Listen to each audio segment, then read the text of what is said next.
आज हम इस वीडियो में जो है टेंसेस के बारे में जानेंगे, सीखेंगे। जैसे कि हम सबको पता है कि टेंसेस जो हैं वो 3 तरह के होते हैं, लेकिन इनकी सब कैटेगरीज भी हैं जो हर एक की 4 है। जैसे इंडेफिनिट और कॉन्टिन्यूअस, परफेक्ट और परफेक्ट कॉन्टिन्यूअस, है ना। तो आज हम इस वीडियो में छोटी सी वीडियो में सिर्फ इंडेफिनिट टेंसेस के बारे में पढ़ेंगे और जानेंगे कि भी किस तरह से उन्हें जो है हम रिवाइज कर सकते हैं, लर्न कर सकते हैं। Present, past, future. तो ये 3 तरह के जो होते हैं हमारे पास टेंसेस। इंडेफिनिट टेंस के बारे में आज हम बात करेंगे। इसमें क्या होता है? Present indefinite, past indefinite, future indefinite. तो जब भी हम प्रेजेंट इंडेफिनिट टेंस की बात करते हैं, इसमें हिंदी में हमें ता है, ती है और ते है। इस तरह के जो है हिंदी में वर्ड्स देखने को मिलते हैं। लेकिन जब हम इंग्लिश में बात करते हैं, जैसे अगर मैं कोई सेंटेंस बनाऊं, राम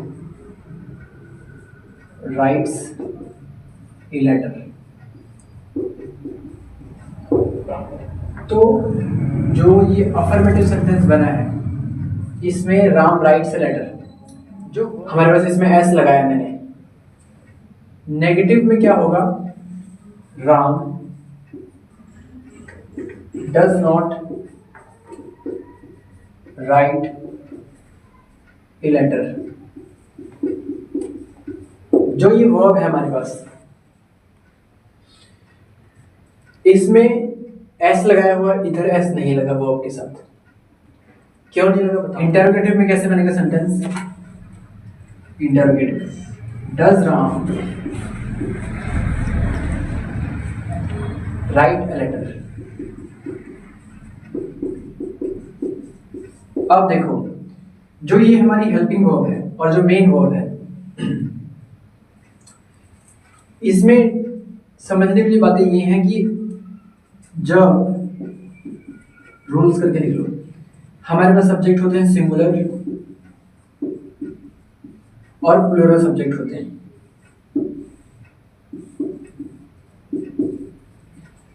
दो तरह के सब्जेक्ट होते हैं।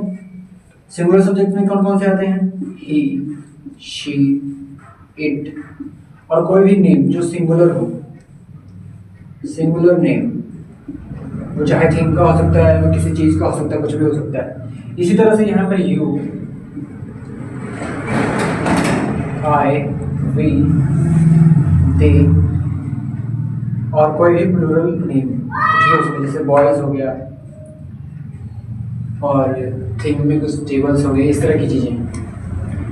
अब देखने वाली बात मेन ये है, समझने वाली, कि जब भी सिंगुलर सब्जेक्ट होगा तो उसके साथ हेल्पिंग में हम एस और ई एस जो है वो यूज करेंगे। एस और ई एस यूज करेंगे और इसमें जो है वो नहीं करेंगे प्लूरल सब्जेक्ट्स में। और यहाँ पर मैंने डज लगाया है। यहाँ पर जब डज भी, अगर वो सब्जेक्ट सिंगुलर है तो डज यूज करेंगे, अदरवाइज डू लगाएंगे। यहाँ पर मैं रूल्स लिख देता हूँ, इसको मिटाना पड़ेगा मुझे। जैसे अफर्मेटिव के लिए सब्जेक्ट वर्ब की फर्स्ट फॉर्म प्लस एस और E S plus object. Negative में क्या होगा? सब्जेक्ट डू और डज प्लस वर्ब की first form plus object. Interrogative में क्या होगा?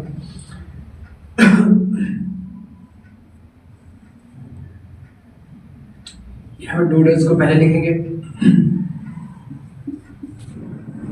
Do does plus subject plus verb की फर्स्ट फॉर्म प्लस ऑब्जेक्ट। अब सब्जेक्ट, ऑब्जेक्ट और ये वर्ब क्या है ना, ये यही चीजें जो मैं यहाँ पे समझा रहा था। ये हमारा सब्जेक्ट है, ये वर्ब है और ये ऑब्जेक्ट है। तो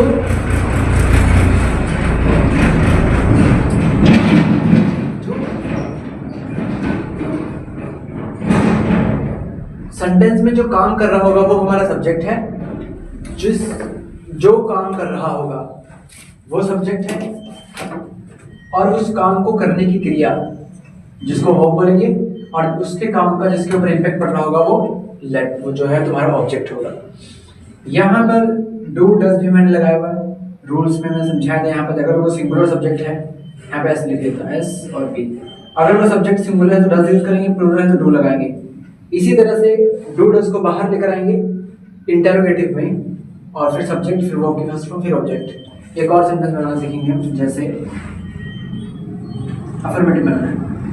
अभी हमने यहाँ पे सिंगुलर लिया, प्लूरल लेते हैं। आप सपोज करो I, affirmative, I go to school. अब देखो यहाँ पर वर्ब में मैंने एस और ई एस नहीं लगाया, क्यों? क्योंकि यहाँ पर सब्जेक्ट जो प्लूरल है। नेगेटिव में क्या होगा? I do not go to school. Interrogative में do I go to school. अब देखो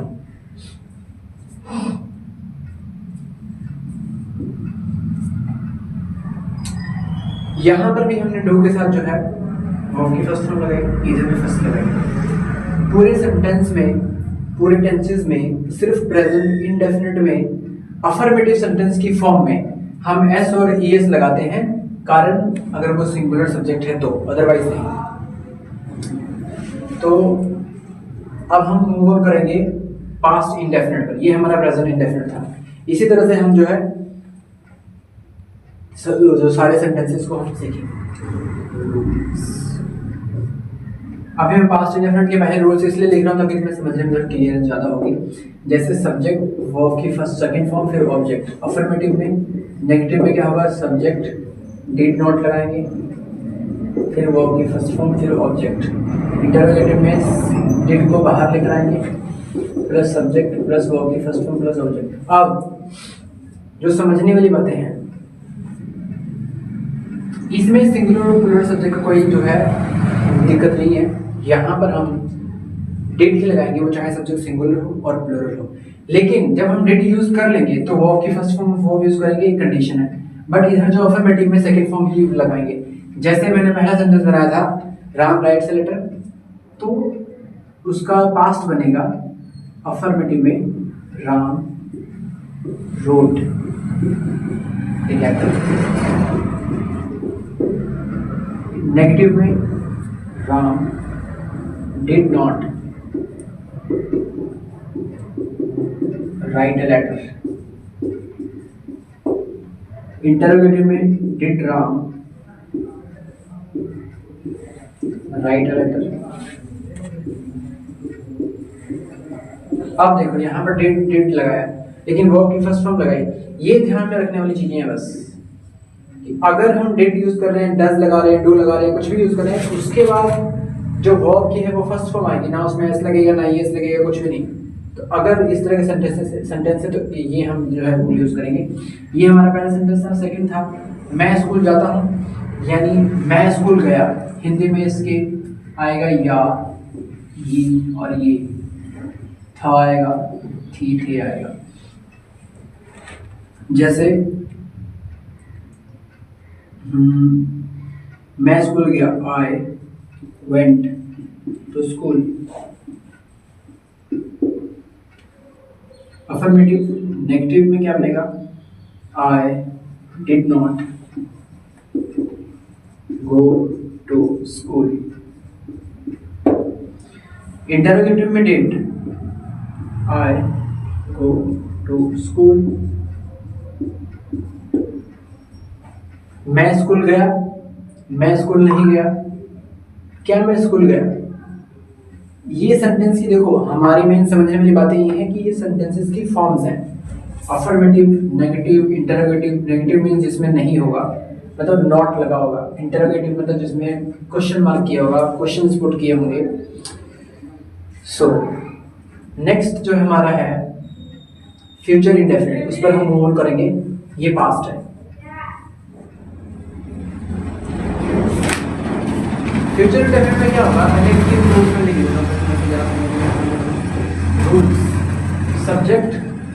नेगेटिव शैल प्लस वर्ब की first form plus object. Affirmative के लिए नेगेटिव में subject will shall plus not plus verb की first form plus object. Interrogative में will और शैल को बाहर लेकर आएंगे हम। विल शैल थोड़ा सा बड़ा मैं कर देता हूँ, ये स्लैश है।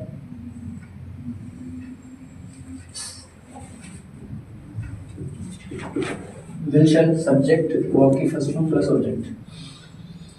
अब हम सेंटेंस बनाएं। पहला सेंटेंस हमारा था मैं एक पत्र लिखता हूँ। हिंदी में क्या होगा उसका फ्यूचर? मैं एक पत्र लिखूंगा। हिंदी लिख दूँ मैं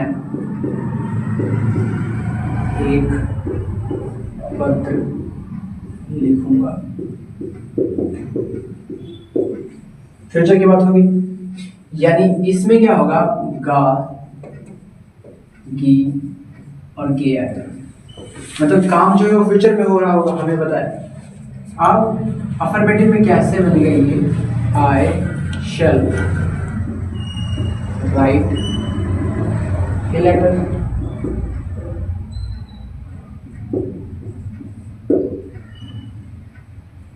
नेगेटिव में क्या होगा? मैं एक पत्र नहीं लिखूंगा। I shall not write a letter. Interrogative में क्या होगा? Shall I write a letter. एक और सेंटेंस हमने पढ़ा था, वो था मैं स्कूल जाता हूँ। पास्ट में क्या बना? मैं स्कूल गया। सो मैं स्कूल जाऊंगा। मैं स्कूल जाऊंगा। आई, चलो एक मिनट, ये सब्जेक्ट चेंज करते हैं।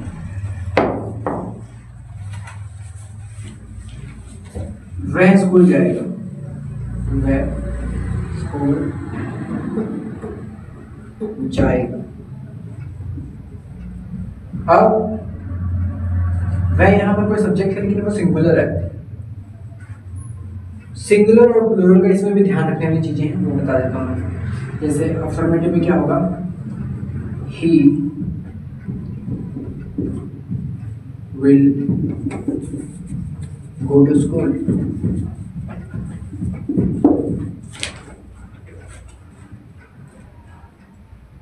नेगेटिव में क्या होगा? He will not go to school. वो स्कूल नहीं जाएगा। Interrogative will he go to school. Will go to school. यहाँ पर सिंगुलर प्लूरल का थोड़ा सा ध्यान रखना है, सिंगुलर और प्लूरल का। Singular plural means singular plural subjects singular और प्लूरल।